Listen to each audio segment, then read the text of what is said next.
Laut seperti air kolam, ikan paus pandai menyelam. Saya buka pidato dengan salam dari lubuk hati yang paling dalam.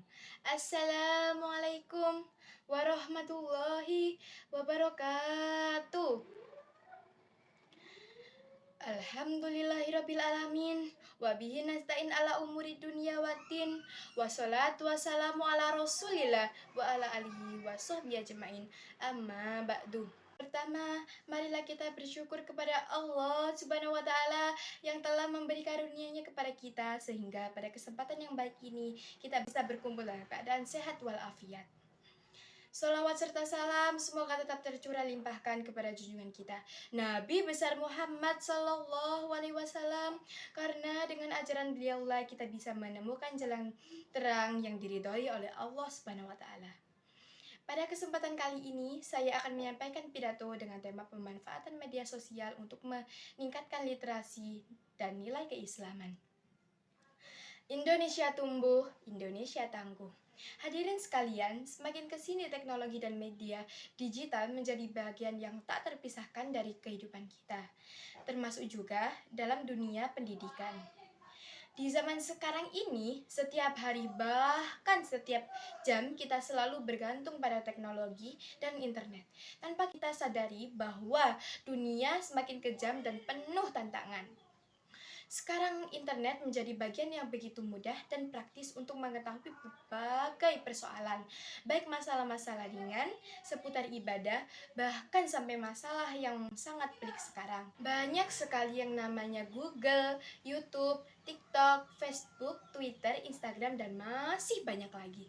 Pendidikan yang tinggi ternyata tidak cukup anak muda zaman now, harus dibekali dengan pengalaman dan keahlian yang baik. Jadi pribadi yang aktif, kreatif, dan inovatif itu adalah syarat utama bagi generasi muda sekarang dalam bersaing dan menghadapi tantangan di dunia yang semakin canggih ini. Hadirin yang saya hormati, dalam menghadapi tantangan ini kita bisa melakukan dengan membudayakan literasi. Literasi merupakan kunci bagi setiap peradaban. Di mana ada kemajuan peradaban, maka budaya literasi akan hidup. Oleh karena itu, melalui tradisi baca yang kuat, lahirlah tradisi menulis yang luar biasa.